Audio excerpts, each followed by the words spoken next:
Clearly, today and the overall effort that Julie's now leading is very, very complex, but one with tremendous potential for leveraging the capacities we have here on campus to demonstrate what can be done in terms of the campus operations, of course, but also in terms of the broader impact from the research that supports some of that work and from the broader information and guidance that we can provide. And that's a core part of the MIT mission.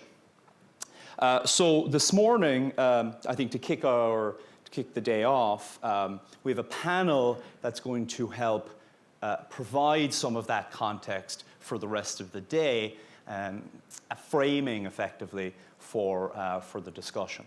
And so with me, I have Professor Henry Jacoby, Jake, as I get to refer to him as, who is one of our eminent experts in the climate change arena.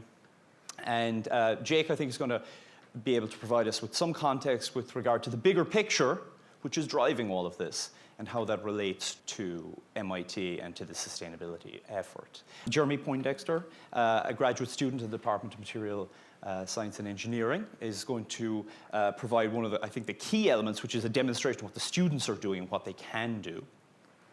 John Charles, who's our Vice President for IS&T, is going to speak about what IS&T is, that core element of the Institute, what they can bring to bear. And then Bina Venkatraman, who is the newly minted Director of Global Initiatives at the Broad Institute and a former Senior Advisor on Climate Change Innovation in the Obama administration, will be able to provide some context, I think, for the broader effort and how that all comes together. So with that, I think I'll open it up to some remarks from the panel, and afterwards we'll have some moderated discussion. Jake. Okay. Well, thank you, and I thanks to Julie for giving me a chance to talk to this group. Sustainability is one of the odd words. It seems to communicate with everybody, but no one knows how to define it. And there are many issues at issue today, but I'm going to just talk about one issue where it's not hard to say what the problem is of sustainability, and that is about what's going on the climate and what it may mean for the Institute.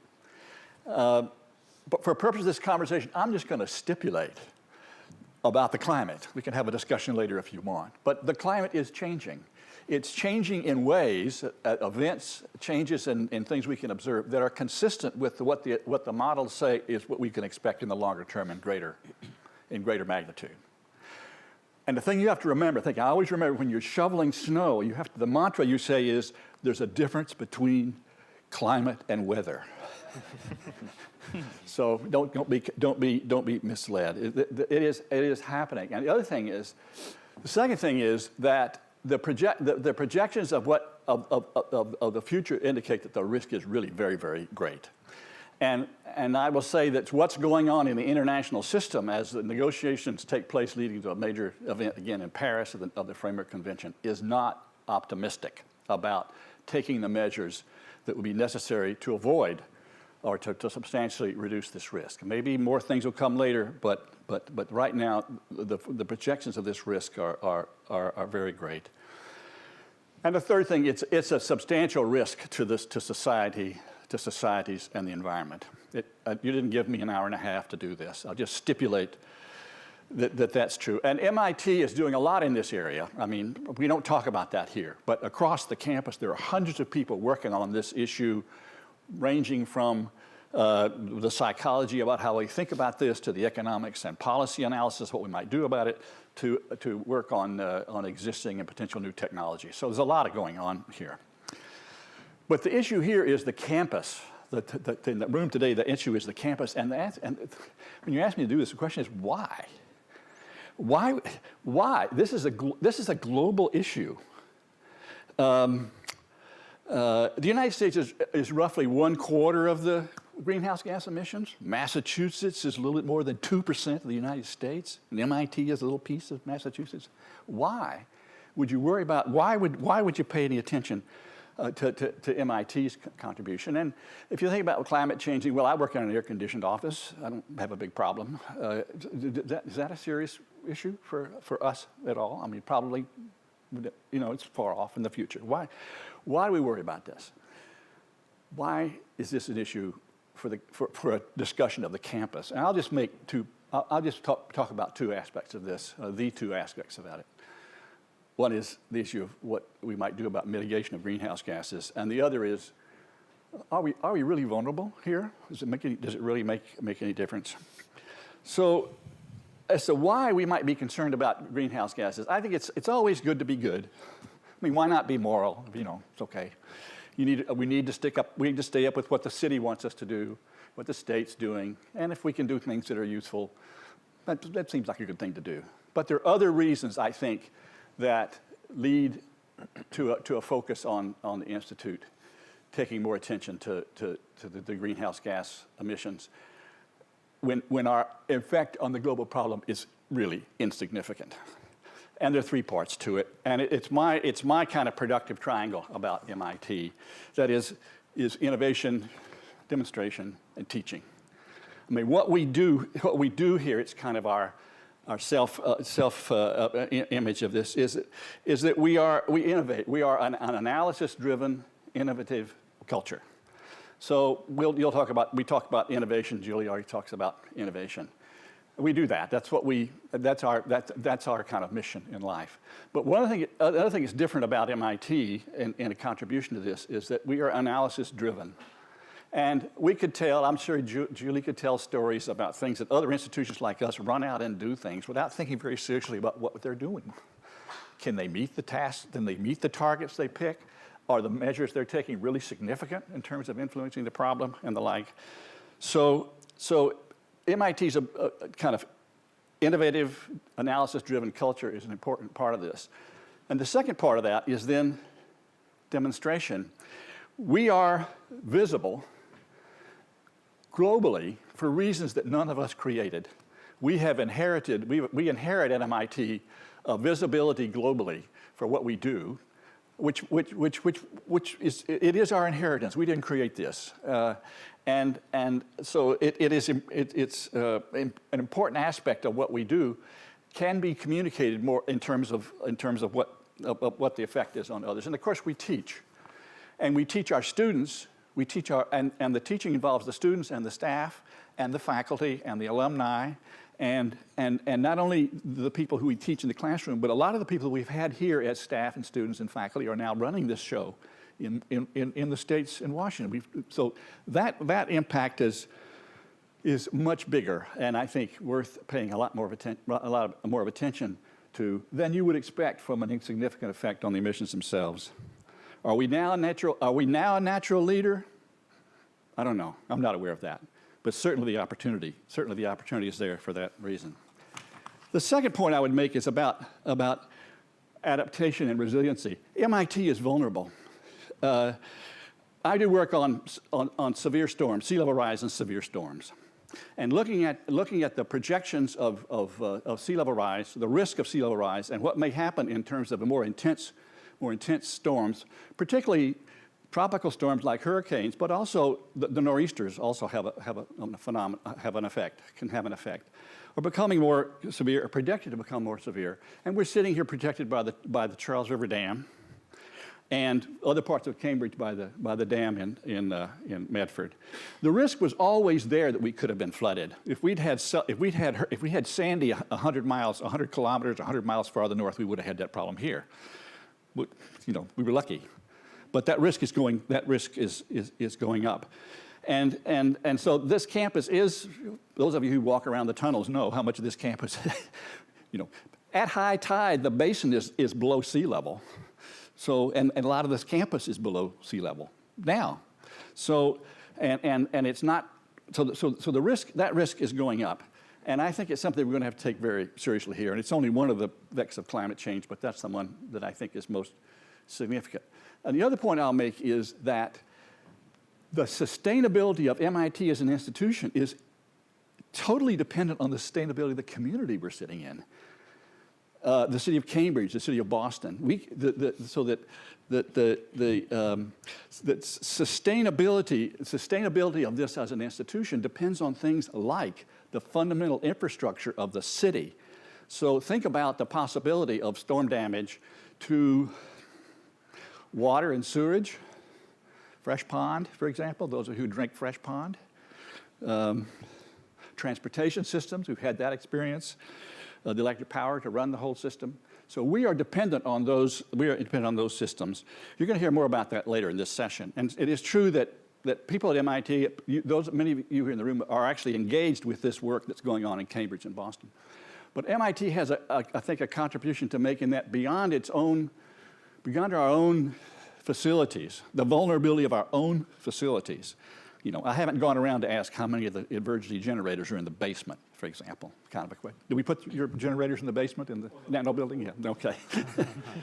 So, but one of the issues here is not just to be aware of those problems, but to do the right analysis of those problems. So one of the things where we have a contribution to make, I think, both by the staff members here who engaged with the city's work and the work of the various faculty who are engaged in doing research on these questions is to doing this right. This is a complicated question of how you adapt investment in infrastructure to an uncertain risk that's rising over time. It's our kind of problem, and one where we have a real contribution to make. So climate change is not really the only topic for today, but I would say that. I love the title you pick, game changing. Choose no small goals, you say. We do want to be game changers. I don't know if we can be a game changer. I would just tell you that this is a game that we need to be in, not only for ourselves, but to help support the communities. Because when you think about the campus, you shouldn't think about the campus as sort of drawn by the boundary that we put up here. The campus is really the city, because we don't survive, we don't sustain unless the city that we're in sustains as well, and we have a contribution to make there. And then I'll just add one plug. There is the Climate Conservation Conversation Committee is running a number of events to try to draw input from the community, both to inform and draw input from the community about various issues on the climate, on MIT's response to climate. And one of those is precisely on the topic of today's session, on what we're doing with the infrastructure of the campus itself, and how we manage it, how we run it, what we should do about it, and such. So there is a session which I encourage you to attend, and I've forgotten the date, Sarah. The 12th of March. So look for that, and come and build on what goes on today, and bring that to that more public discussion where we're trying to involve not just the people who help run MIT who are sitting in this room, but a lot of the students and other people who are our clients. Thank you.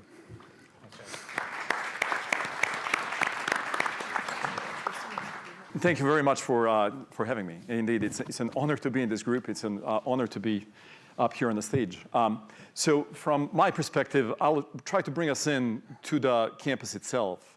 Indeed, there are a number of things we can do on our campus to try to figure out, can we develop the best practices and be able to enable others to recognize these are the opportunities you should be able to apply. We have, per square foot, one of the most energy-intensive campuses in the world. And it comes from the fact that we don't have liberal arts quite as prominently as most other universities do. As a result, we have less lecture rooms and more laboratory rooms. And as a result of that, we have a lot of equipment that we need to run in all our facilities.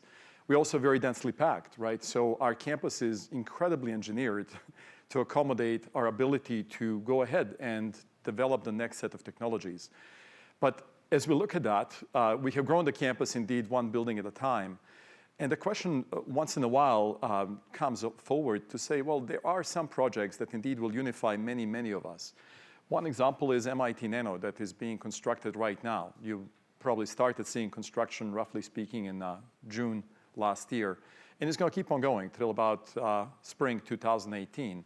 And in the constructing of this structure, the right question to ask is, can we go ahead and show the best paradigm we can imagine in what it means to develop a facility that will be used by about 2,000 individuals in the course of a year? To get you a scale of 2,000 individuals, we have about 6,600 graduate students, 4,400 undergrads, and 1,400 postdocs. So look at the postdocs and grad students together, that's about 8,000 individuals. About a quarter of them will step in this building in the course of a year. That's an estimate, but probably an underestimate to how useful this building will be. Which really means we have an incredible way to affect the quality of research of those people, and at the same time responsibility to provide our campus the best practice in actually developing a structure like it.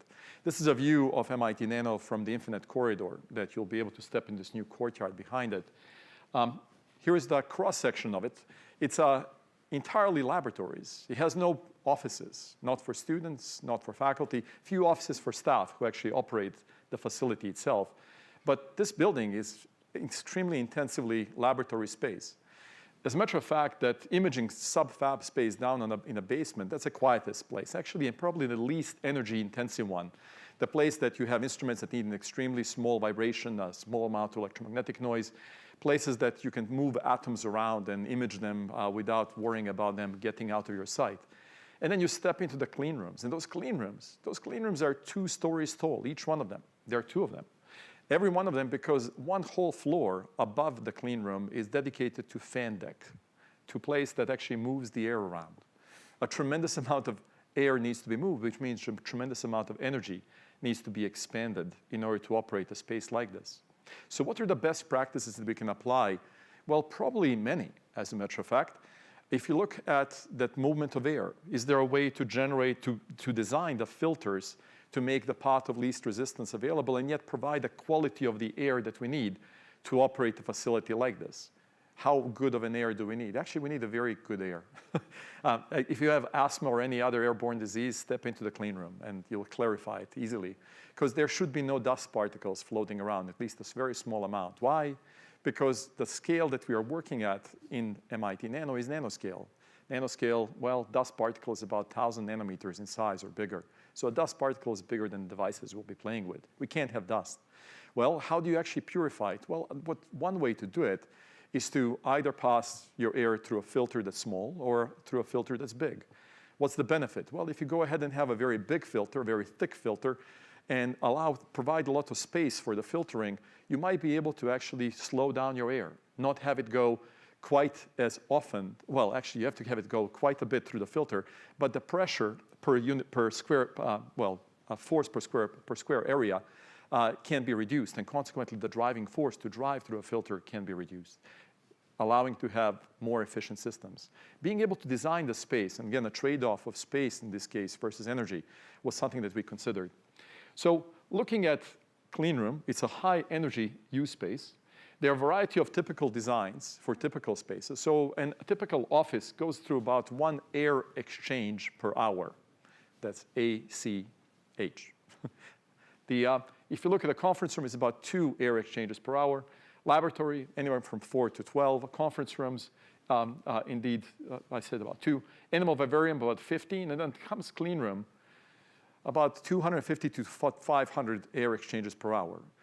You need to have that many air exchanges to get rid of those dust particles. Do you need to have that many air exchanges at night?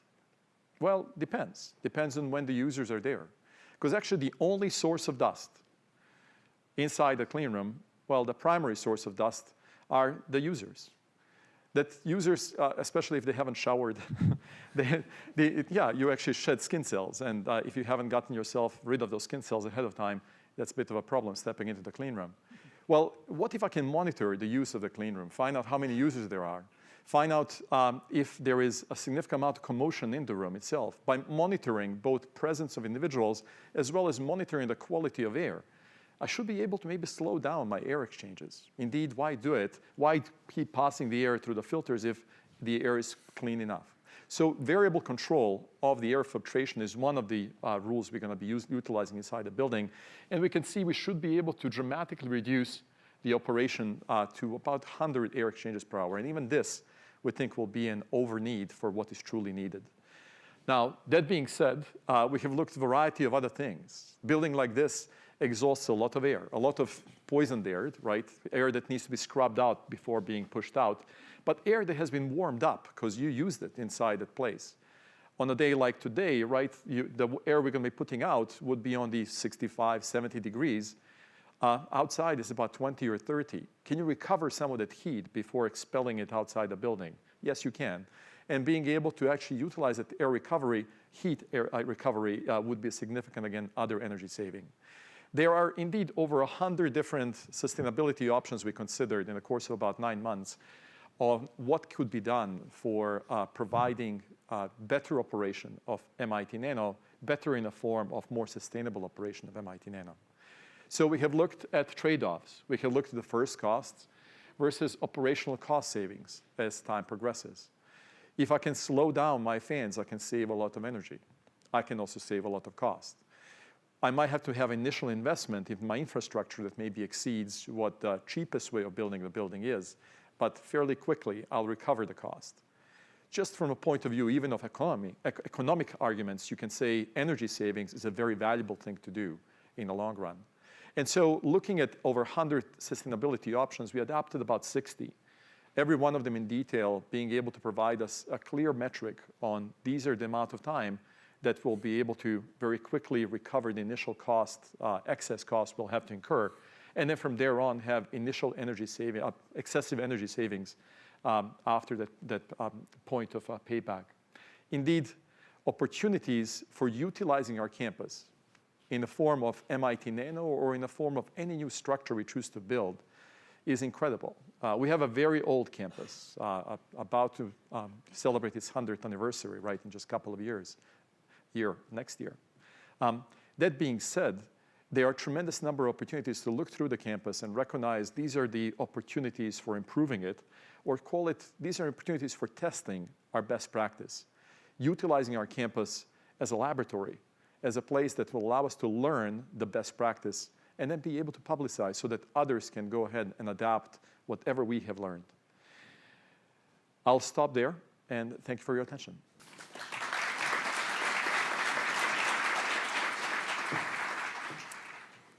So good morning, everyone. It's truly a pleasure for me to be here. I'm really excited to have so many great minds in one room to discuss ways that we can synthesize efforts to strengthen campus sustainability. Ostensibly, I'm here to discuss with you today work that I have helped accomplish through a class project. So just to give you some context, I'm a second-year PhD student in the Department of Mechanical Engineering. And last semester, I took a class called Fundamentals of Photovoltaics. And so these 4 students and I, Delphine, Isaac, Conrad, and Emily, sought to answer one question, which is how much solar power could MIT generate? We wanted to investigate the potential for installing photovoltaic solar panels here on campus. And so when the 5 of us met with Steve Lanoux and Sarah Berlinski at the Office of Sustainability, we were a bit surprised to learn that this isn't something that it seemed like MIT had seriously considered before, having very large-scale systems. Now, there are some systems on campus, as you can see here. There are 5 of them. And we were actually able to tour these systems as part of this class. But these systems are relatively small in size. They're less than 100 kilowatts capacity. And so they provide, at any point in time, less than 0.5% of total power to MIT.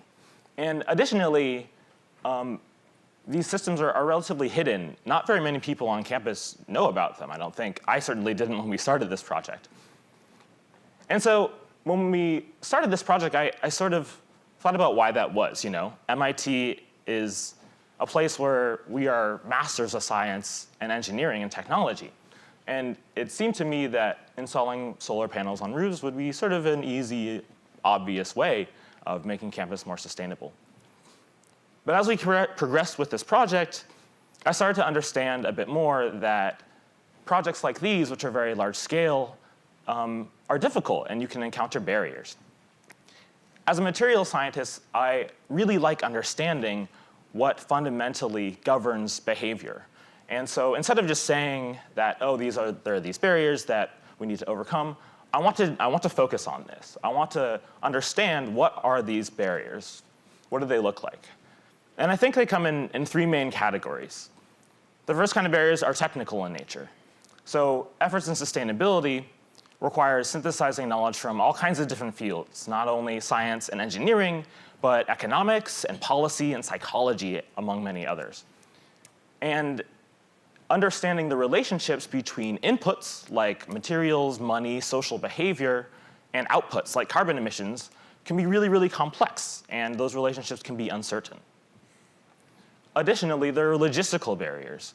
We at MIT are comprised of many different departments with our own corners of expertise, and MIT is decentralized sometimes. It can be a little bit difficult to organize people to come together, and doing that is sometimes chaotic and time-consuming and complicated. And lastly, there are social barriers. At MIT, we are students, we are faculty, staff, administrators, and alumni. And sometimes we have different viewpoints, and we are motivated by different things. I know we students sometimes can be a little bit impatient and strong-headed occasionally, but I think it's important to recognize that those kinds of differences are really motivated for the sheer amount of awe and respect that we have for this great institution. So I think that at the end of the day, working on sustainability is hard, because you encounter barriers in all three of these areas. Luckily, there are ways to overcome these barriers.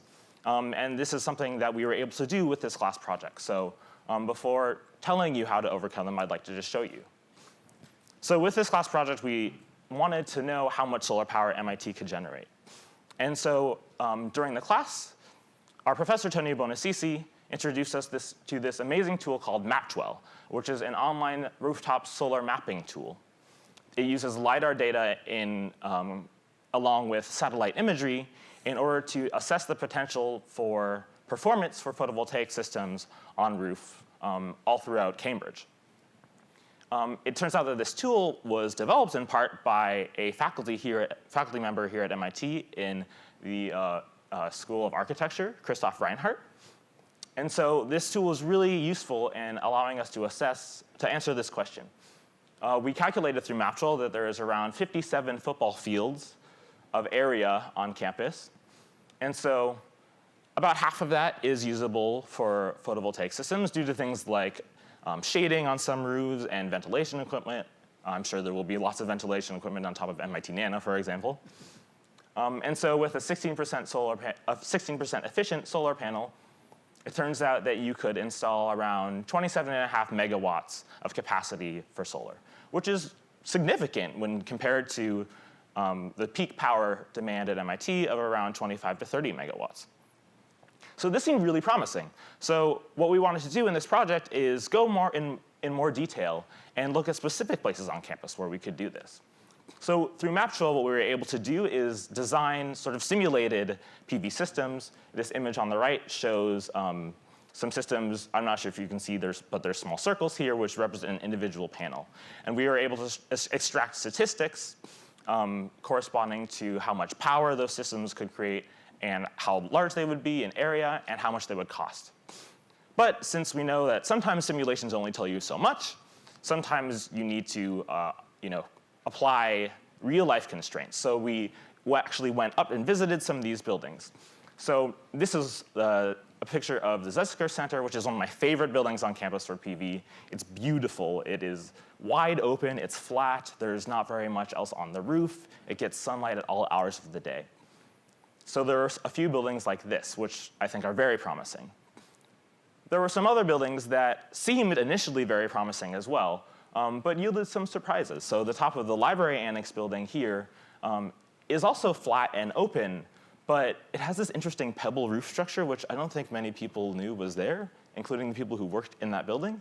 And so this taught us that sometimes you actually do just have to go and visit the location.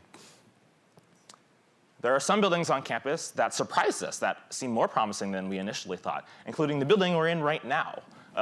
Despite the Media Lab's multi-tiered roof structure, there are some wide open, flat, sunlit areas. So maybe in a couple of years at this conference, this presentation will be powered by the sun. That would be cool.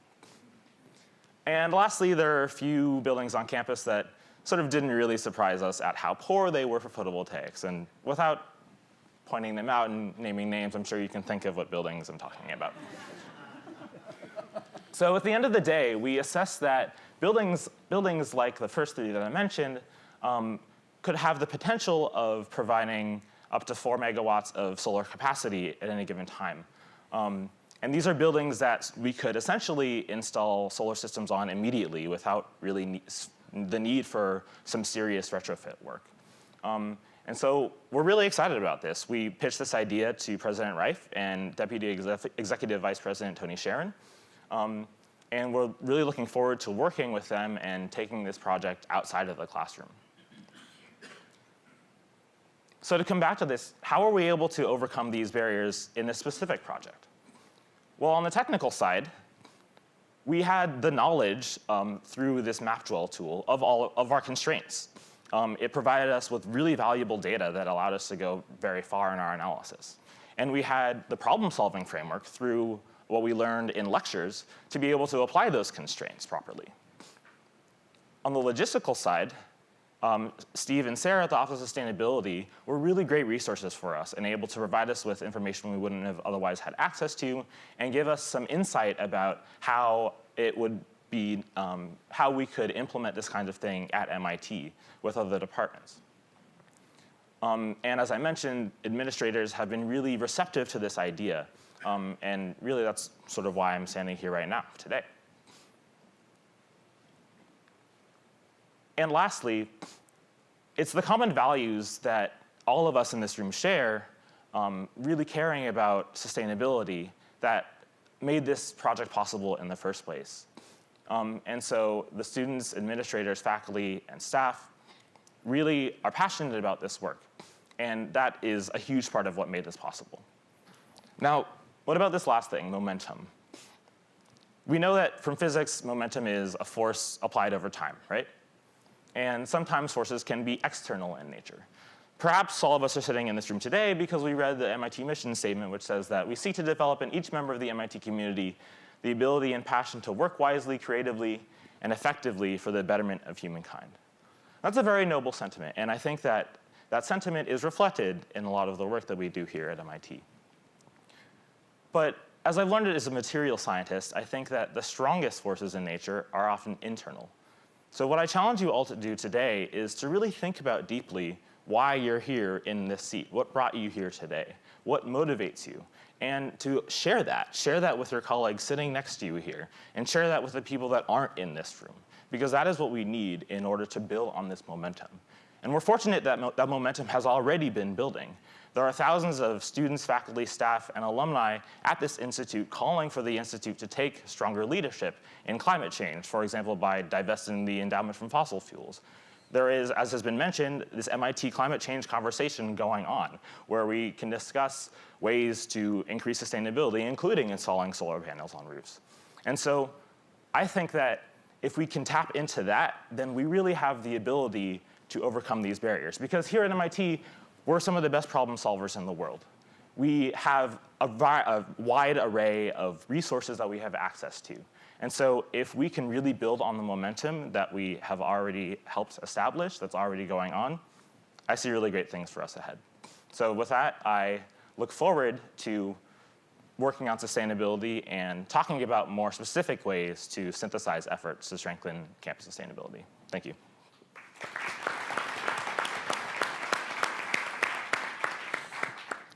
Well, thank you, Julie, for inviting me to be a part of this. This is a very special event, and I'm excited to be here this morning. As all of you probably realize, we live in two worlds today. We live in the the biosphere, and we also live in the technosphere. And in the biosphere, it's comprised of a complex web of nodes, these ecosystems. And something bad happens somewhere within the biosphere. Other components just kick in and naturally, restore balance, to that ecosystem. Over the next few minutes, what I plan to do is talk to you about why I believe the interconnected roles of big data and the Internet of Things can help us create within the technosphere the characteristics that start to mimic the biosphere in ways that could end up being a key to how we can scale sustainable living. big data sometimes referred to as the digital exhaust of our digital world, but it actually can be thought of as a new natural resource. Big data with its ability to provide the high-speed analysis and large volumes of data and varieties of data, they can help deliver a real-time situational awareness that wasn't possible for us in the technosphere not too long ago. And then the Internet of Things, with its ability to interconnect devices, smart devices, and deliver this web of nodes. So together, when you put these characteristics together in a synergistic way, they have the ability for relaying information and for forming a responsive system. These are some of the essential characteristics of what we would need to be able to mimic the biosphere within the technosphere and restore balance when bad things happen. So consider the potential implications for sustainable living. Currently, those of us that live sustainably do so out of choice. We decide and we make a conscious decision that we're going to alter our behavior. Okay, and some things are set and forget. It's like installing solar panels. You've done it. You kind of forget. Changing out your light bulbs to LED bulbs, kind of a set and forget things. But when it comes to ongoing behavior, things get a little bit messier. We forget to unplug our chargers. We get lazy because there's extra things, because we're choosing to alter our behavior and living sustainably. So furthermore, I would argue that no amount of campaigning is ever going to significantly change this kind of convenience-driven majority behavior that all of us kind of default back into. People naturally tend to use the things in precisely the way they were designed, and unfortunately, a lot of things were not designed with energy conservation, in mind. So now imagine if all the things that we currently associate with sustainable living could be automated in ways that we didn't really have to think about them. Our lights would only come on when we come near them. They would come on to the brightness that was necessary for whatever activity we were engaged in. Our devices would only charge themselves when the energy was the cheapest. Our gardens even, would only water on an hourly basis based upon full knowledge of the latest weather predictions, maybe soil and air moisture sensors, and perhaps even knowledge of what plants are actually in the garden and what kind of watering they need. So these types of behaviors are behaviors of devices within a technosphere that really begin to mimic the best characteristics of a sustainable ecosystem. So as the technology becomes more instrumented, more interconnected, and more intelligent, we have the interconnected roles of big data and the Internet of Things helping us learn how to listen to the data rather than to the hippo.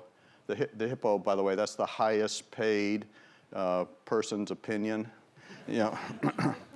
So listening to the data and also learning, helping us to learn to trust the real-time optimization of resources that these smart devices acting in real time can actually provide for us. So, as the use of big data and the Internet of Things becomes more ubiquitous in our lives, such automation of resource optimization can become, sort of a background, that reality for everyone. Sustainable living could become the new default. So the shift, from a heavy focus on personal responsibility to enabling a new default reality really could be a game-changing opportunity for us. MIT, with its maker culture, is uniquely positioned to exploit the interconnected roles of big data and the Internet of Things. It can really help accelerate the emergence of this new sustainable living ecosystem. So to wrap this up, the consumer marketplace, as we all know, has been on fire with innovation over the past several years. And successes like the iPhone and the iPad and the Android, these platforms, have demonstrated the important role that needs to be played by user-created applications. And MIT can do a number of things here to help accelerate this new model by leveraging platforms and API approach to these platforms where users can actually start developing apps. Some of the things that we can do is help define the relevant data types and relationships for strongly interconnected data. These things would be timestamps, location, things of that nature. We can build mashups for blending machine-to-machine data and behavior data to create what we might call smart data. These would be such things that involve capturing attitudes, choices, interactions, activity patterns. And we can enable faculty, staff, and students to leverage the smart data to create new models for pattern recognition, new predictive algorithms for use in automating relationships between their devices, and then by making MIT data open for reuse and redistribution, and by enabling others to opt in. So collectively, these types of efforts can become the game-changing key to accelerating the emergence of a sustainability ecosystem within the technosphere and help us actually scale sustainable living. So that's what we're trying to help enable within IS&T. How can MIT be a true force for leadership in climate change innovation? So it's clear we're in an era of disruptions and that that's happening at the planetary scale, but also here locally in Boston and the region, and that is something to be reckoned with, both from the point of view of resilience and how we prepare for those impacts of climate change, but also how we think about MIT's leadership role in shifting the conversation around energy, which is, of course, happening here, both through scholarship, through practice and engagement, and through teaching. But it always is worth, I think, taking a step back and looking at the horizon and asking what can be done going forward. So my work in Washington and at the White House was focused really around three questions. First, how can we leverage and import the most exciting innovations in science and technology to be deployed for the problem of climate change? So things like big data analytics and the Internet of Things and artificial intelligence that are transforming other aspects of society. How do we engage and deploy those technologies to address one of the biggest challenges that humanity faces, which is climate change? And second, how do we innovate the realms of science and technology themselves to be more responsive to and create more solutions to the energy crisis, to the resilience and preparedness challenges we face around extreme weather and floods, heat waves, droughts, et cetera? And then finally, what are the policy mechanisms? How do policies need to change in order to enable those innovations to come to the fore?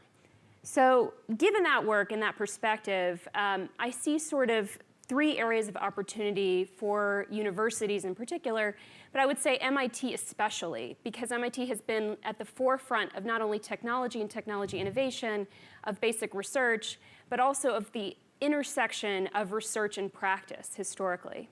And that is a crucial area where we're going to need an incredible amount of activity and engagement if we intend to really face this challenge.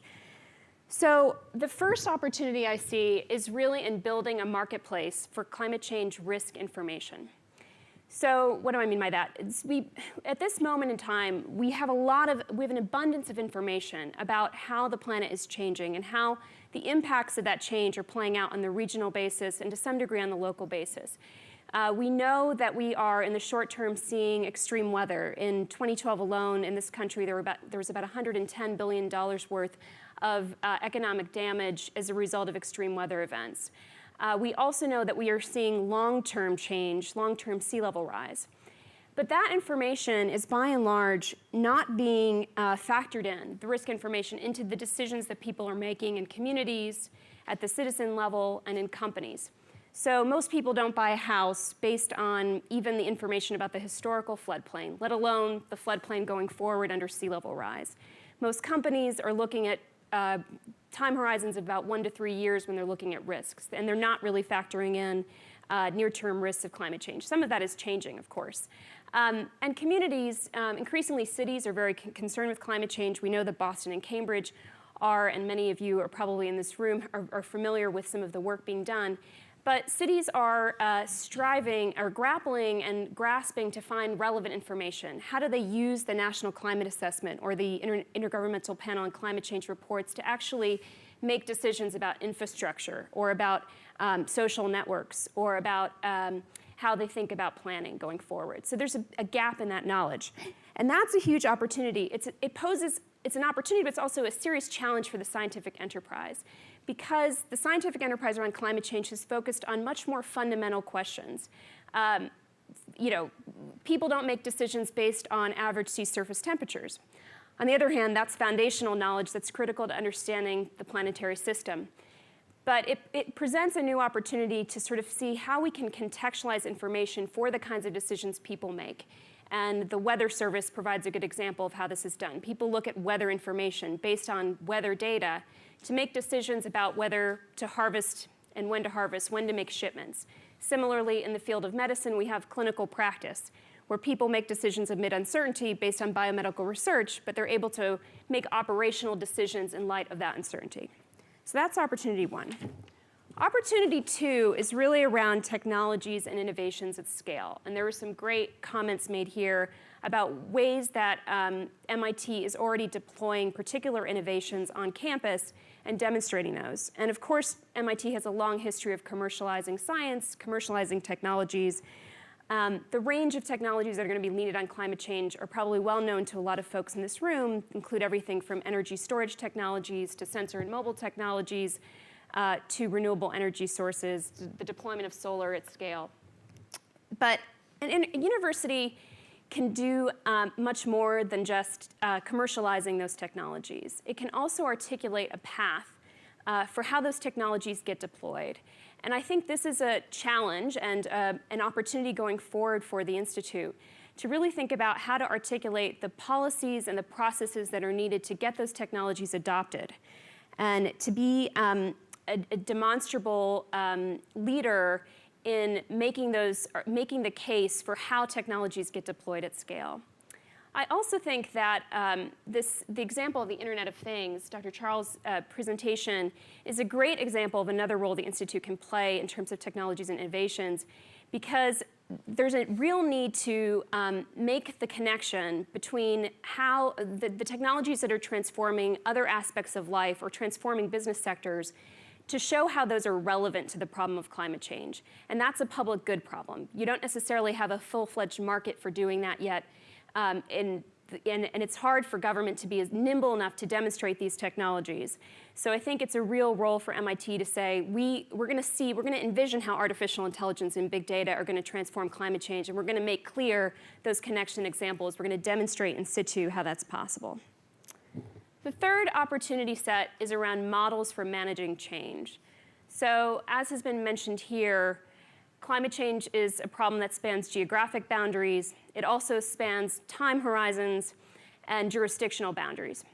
And there's a lot of grappling happening at the national level, at the global level, with how we manage these problems, because sea level rise is not going to happen even within the context of the city of Cambridge. It's happening on a regional level.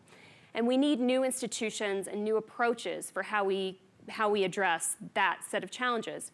And increasingly, I think there's a need for a convening function for universities to bring together the players from private, public sector to actually make and chart those new governance structures. The Northeast and New England has a great record of doing this. We have the Regional Greenhouse Gas Initiative here, which is our regional cap and trade approach. There are networks, national and global networks of cities coming to the fore. But the challenges are going to be adaptive. They're going to be happening over time. And it's a role that MIT, I think, can play very strongly going forward. Also, I think MIT can work very deeply within its geography. And I'm thrilled to hear about the work that's happening with the city of Cambridge, with the city of Boston, with the region, because we need models of how different sectors work together within a sandbox to address this problem over time. I'll just close by noting 3 qualities that MIT already has that I think can aid in the fermentation of its leadership to seize these 3 opportunities. So the first is that MIT has a uniquely long-term perspective and an ability to harness that perspective at the institutional level to make decisions. We sometimes take this for granted because when we're within a community, we sometimes can't always see its value relative to other sectors. But in the corporate sector, decisions are being made on the basis of quarterly profits and sometimes these 1 to 3 year risk horizons. In the public sector, you have election cycles and leaders that are accountable for the next election, but maybe not looking decades into the future. And that, I think, is a unique position and perspective that MIT can offer that going forward as an institution, to avoid baking in decisions that might be expedient over a 10-year horizon, but might not be the best solutions to, say, reducing emissions over a 50-year time horizon. And we can talk about what examples of that would be.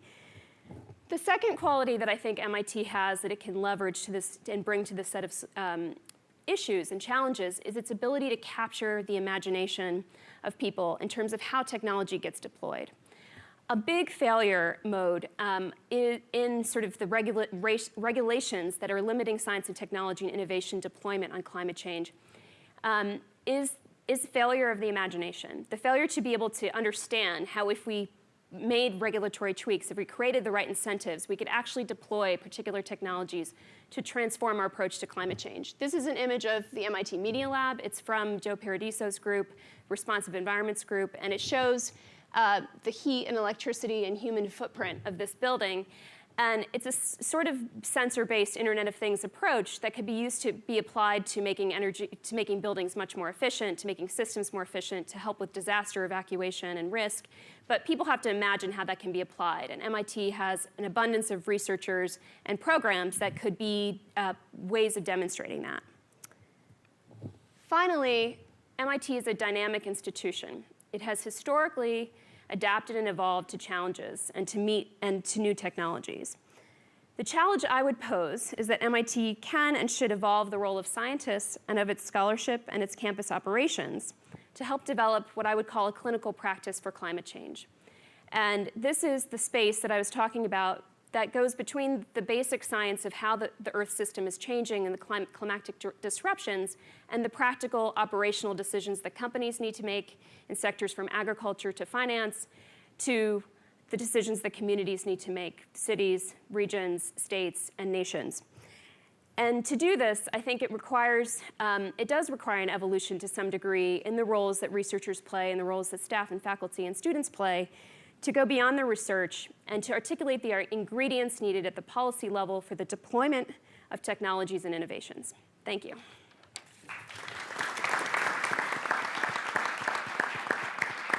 I just want to kick things off a little bit with a reflection that you made, Jake, that it was good to be good, which I think we would all agree, right?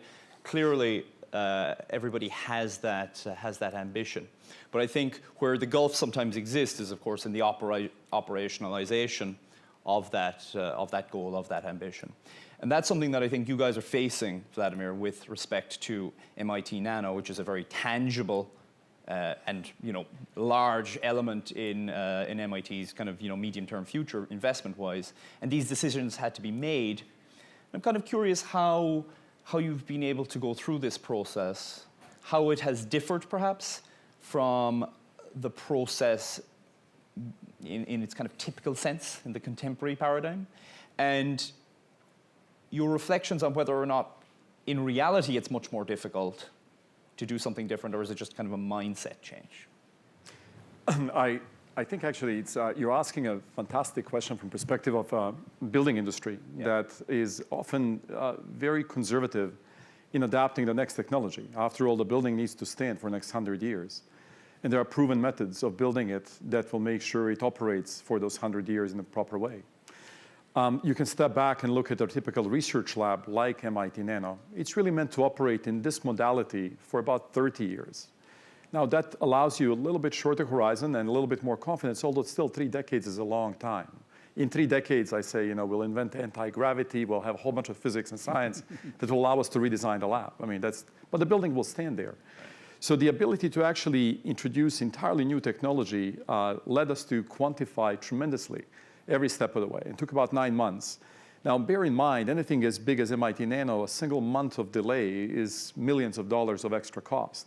So you have to be cognizant of where you stand, what the opportunity is, and indeed work extremely hard at quantifying those opportunities. We also looked at CO2 emissions of the building and asked ourselves a very simple question, which is that, I can do something today to reduce the CO2 emission, but would it be better if I actually used that money and planted trees in Brazil, right? Or in Cambridge area? Would that do more CO2 reductions than investing millions and millions and millions to just do a little bit of extra CO2 emissions?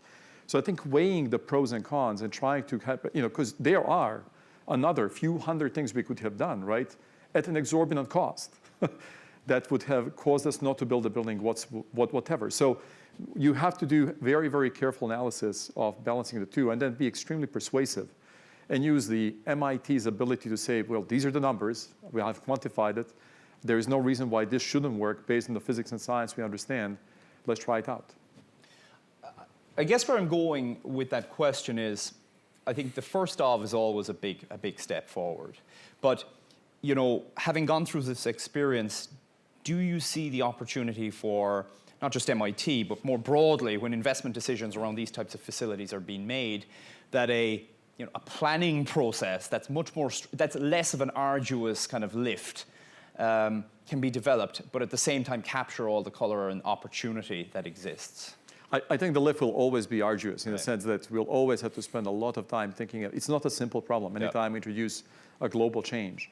I think what does help tremendously is to share the experience. Our goal once the building is built is to actually write it up, right? Go ahead and say, this is how it performs. We expected this, we got this. We should use our campus as a lab project itself. Us building one good building is not going to save the world. But us building a building that others can learn from might advance the moment forward. Right. Us building a lot of solar panels on the campus is a really good idea, but only if people can see them so that we can appreciate the value of technology, right? And hence be able to engage in it to develop even better technology that builds from it. So actually, that's an interesting, useful linkage. Thank you, Vladimir. Because I was curious, Jeremy, in your exercise, so I think you articulated pretty clearly, you and the group were passionate about trying to bring this apparently quite obvious opportunity to kind of fruition effectively. And then you kind of stepped into the complexity of the institution, of course, institutions in general, and all of the varying factors that matter. And, I'd like to know, one, from your perspective, how useful that process was, and do you think having more effective communication of those complexities to students and future decision makers, and indeed to people here in this room who have to kind of manage the place whilst trying to accommodate these opportunities. Do you think we can align and move forward trying to grasp some of these opportunities better because of that process?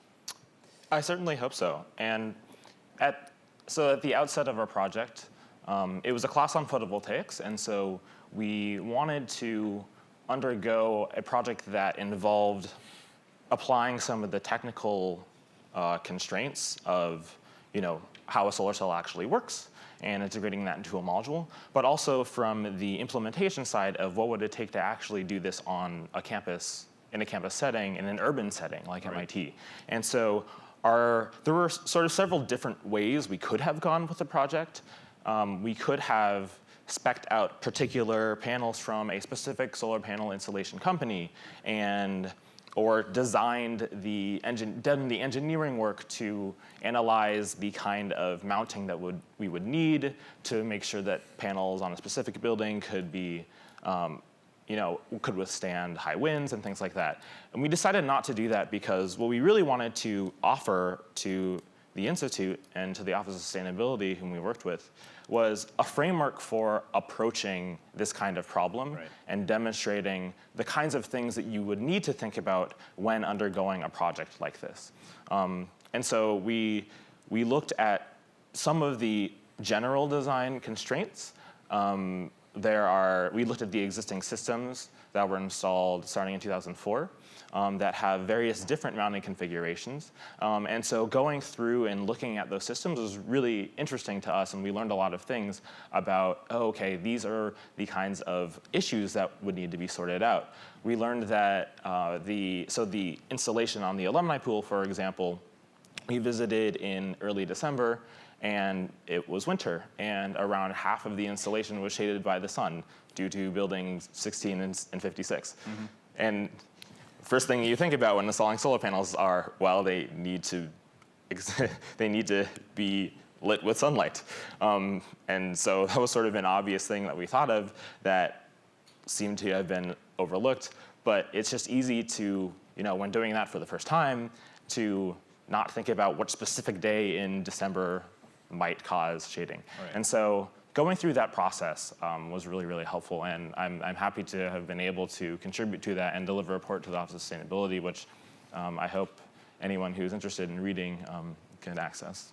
In terms of the campus, right, you went and you saw this plethora of roof types that we happen to have. And then you made a comment about Vladimir putting all these fans on the roof. Are there simple but at least sensible steps that can be taken going forward for the Institute in terms of its consideration of its physical plant and design that will become enabling?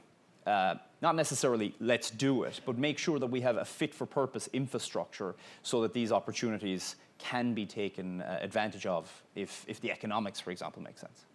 Right, and I think that is something that is really important to consider. And sort of as was mentioned earlier, I think that piece of it is a little bit of a mindset shift. Campus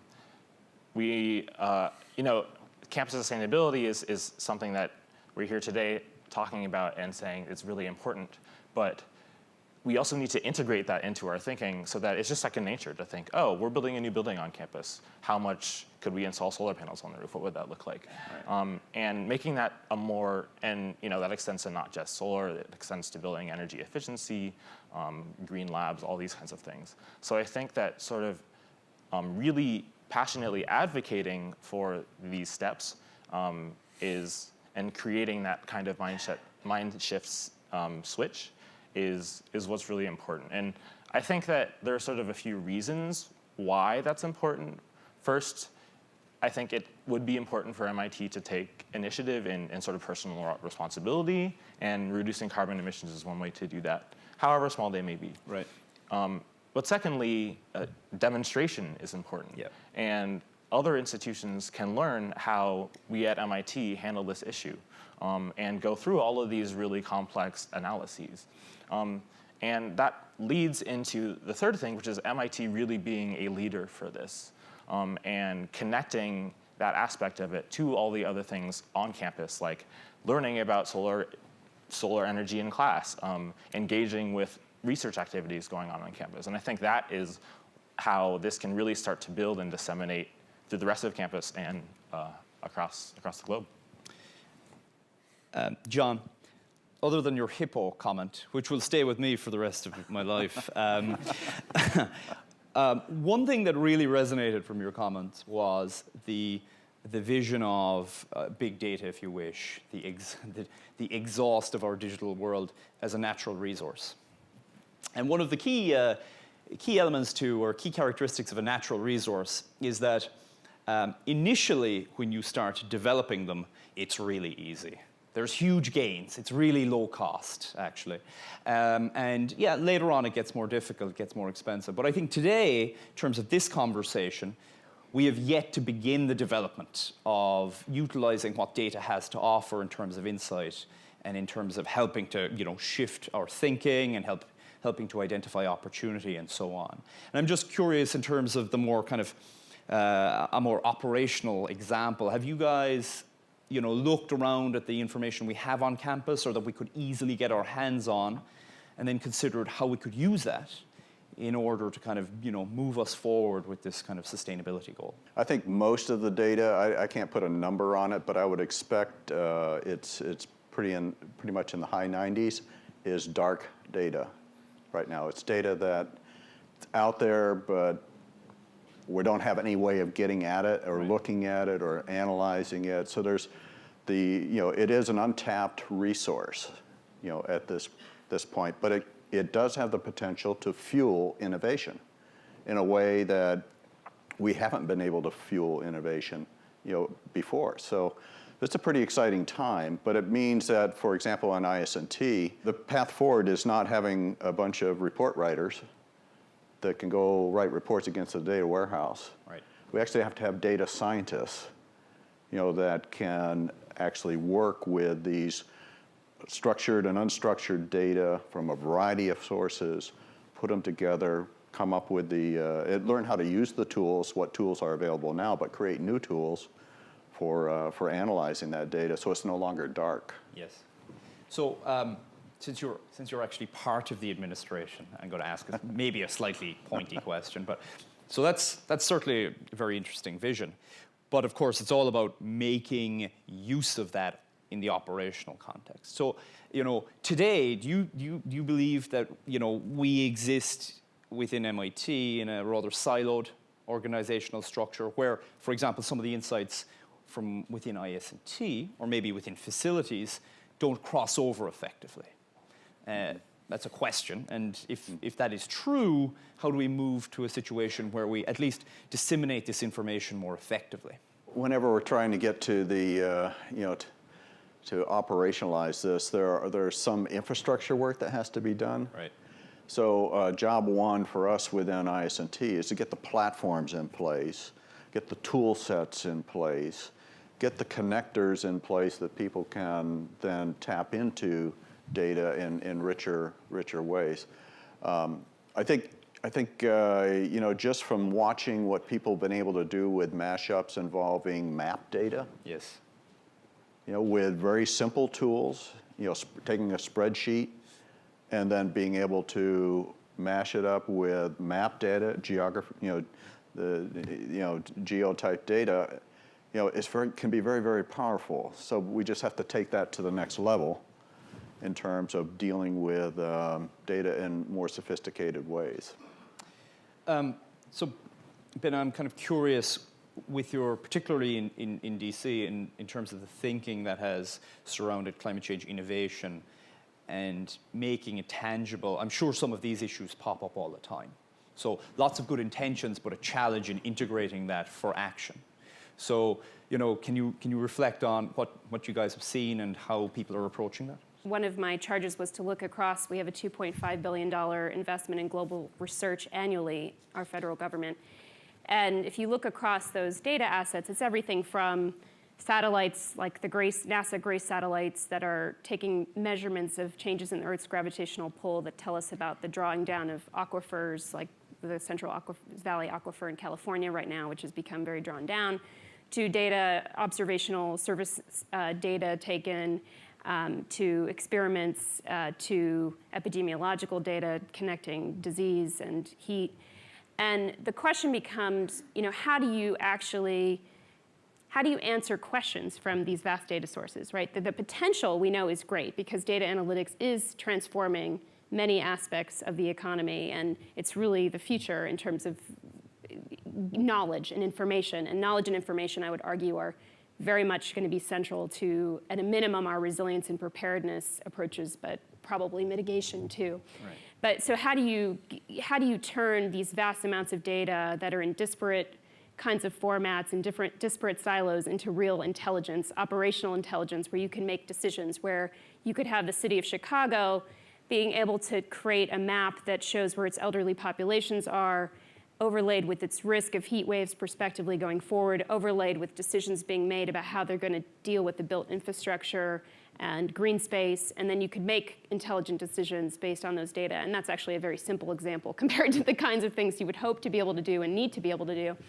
But to actually do that, right, it requires an integration across these different sources, from federal data all the way down to local data, from the scientific data to what's in the environment. So I think the issue, to me, it goes back to this issue of governance and models for making change, because when you have a problem that complex, you're not going to be able to solve it even if you had a hammer as big as the federal government, right? You have to think about how you create sandboxes where different players can come together and are willing to work together. And if you take that to the institute level here at MIT, you could create the sandbox of a particular problem where you need data to come to bear on that problem and bring in the resources from different places, work the problem with data scientists, work it with beautiful data visualizations like what folks are doing here at the Media Lab, and have that be an example of how you cut through some of those, I think, logistical issues. That then leads me to you, Jake. I didn't forget you, obviously. But as an experienced operator, both in terms of in academia and in teaching, and also, I guess, in administration across various roles in this area, I'm curious as to your reflections on this challenge of linking the macro to the micro, to the MIT level, demonstrating the usefulness or utility of an effort, and then scaling that back up. Because, as you said, we're in the business of teaching, and ultimately a lot of these, the real world experiments, the real world choices that are made here through osmosis can hopefully propagate out, and that's one of the big opportunities we have. So, Phil, let us know what you think. I think of that differently, Yeah. depending on who you're talking about. Right. So if you talk about me personally and my house and my car and stuff, that's one set of questions about how I respond to a global picture when what I do is what I do, but nobody notices what I do. Yes. But MIT is different in that there's a demonstration function here as to what we do, so I think that when we take these kinds of activities, increasing costs at the margin in order to achieve some goal, which is outside nanos research or whatever, or heating the buildings or what we're doing, then the question is, what we need to be thinking. We start with what we think that the risk is and what's needed, and then the question is, what can we contribute to that beyond just a few tons of CO2. Yep. And so it's a different question. It's a different question here. And so when I think about what Jeremy was talking about, I love it because, again, there's this great idea, and the question is, where'd that come from? Oh, students did that. That was a student initiative. Over and over, this happens. But then the question, if you're going to do, the way I think of going from the big problem to the small problem, back to the big problem, is I think about that question, and if you're going to go to the next step, we're going to actually put money into this. Then what is the question? And it seems to me the question is a two-part question. What is the cost to MIT at the margin for doing that, just looking at the cost to MIT? Right. And is that cost somehow related to what the society believes is the marginal cost of these kinds of emissions? So you have that information. But that's not the only information you want. Then you want to think about, well, how would we do this in such a way that you would have a bigger effect through demonstration? And here I'll just quote our work on the solar business. The problem of solar energy is not primarily to put modules on roofs right now. We need solar energy at very, very large scale in the very long term. And the major challenge with solar is to bring those costs of the modules and what it takes to install them and how they integrate into the system into a point where they can actually compete in the system we have. We hope with charges against the emissions of the fossil. Sure. So the question is, if you're going to design that kind of a system, what I would want to see is not only to design where you find a building and where's a cheap building to do that, but how would we do that to have the maximum demonstration outside? That's how you get back from the local back up to the larger problem. Right. I think it's, just reflecting a little bit more on that, I think that's an example of where the Institute has a goal, and Jeremy literally put it up there, that's our goal. But of course, we all then, within the Institute, have our own particular job to do. And I think at times there's a disconnect between me doing my job and me doing my job to the very best alignment with the Institute's goal, and that's a real challenge. So we have a few minutes for questions, if there are a few. Thoughtful questions, of course, only.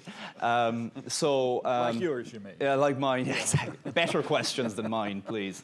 Thank you. So John Sturman from the Sloan School. So very interested in all of these comments, and I just wanted to offer a couple of data points on the issues that have been coming up. You know, Vlad, how much does it really cost using the numbers? Jeremy, your presentation as well.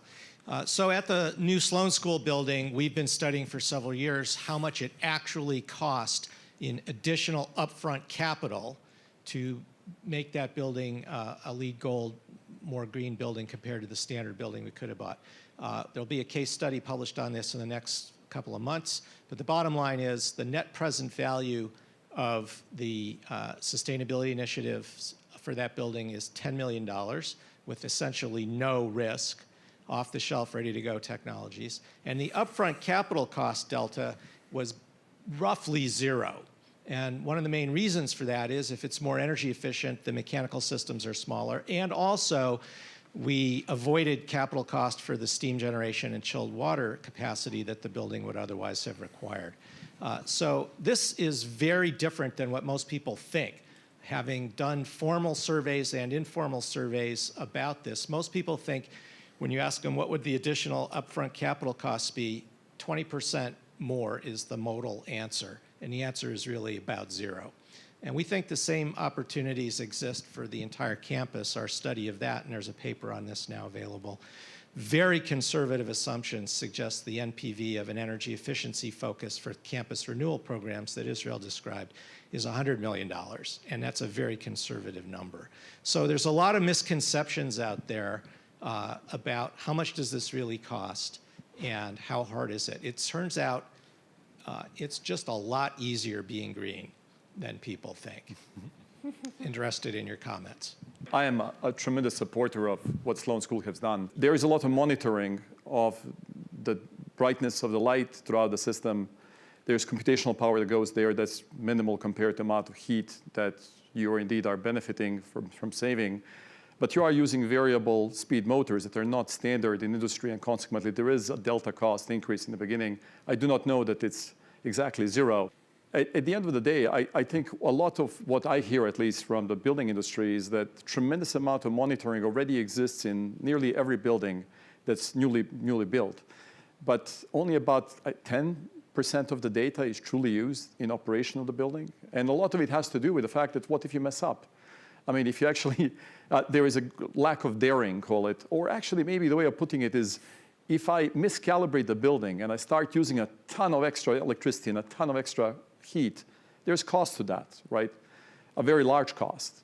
So maybe all we need is grants, research grants that would subsidize the cost of fuel in the case we mess up, right? And if we happen to have a surplus at the end because we actually have gained tremendous amount of value from the new way of operating the building, we can then go ahead and return it back to whoever gave us the chance to try stuff out. I think one thing we're not doing is not doing experiments on large scale because we're a little bit concerned about what would happen to a building as a result of us trying things. And we need a backup from someone, from some sort of, is it government agency to let us try these things, or is it campus at large to go ahead and allow us to experiment with a campus, try out, and hence provide the best practice for others to follow. MIT Nano will also be LEED Gold. This is a very interesting example of the challenge, right? Because the Sloan building, tremendous as its performance has been and so on, is an entirely different paradigm to what you guys are challenged with creating. And I think these are excellent goals, and I think we need to clearly, the comparison between what we can achieve with these different facilities is something that's complex and that has to be built into all of this process. One way to do that calculation, I'm not sure if you did or not, is when you do those calculations also to include a shadow price on carbon emissions, if you did that or not. But that's another way to impose this kind of thing internally in doing those calculations. The other point I would make is that there's a certain level of investment that pays off a lot, but you always could do more. Yes. There's always more to spend and more to spend and more to spend at higher and higher costs. So it's not as if there's either a clean building or not a clean building. There's a if you pardon the economist, there's a rising cost curve for that, and the question is, where do you want to be on the cost curve? I think That's the question. That's the problem you have. Well, yeah, I mean, I think your suggestion of generating reports, indeed, the studies of the future of the best building using, is it new data analysis or is it indeed new paradigms on how you heat or cool.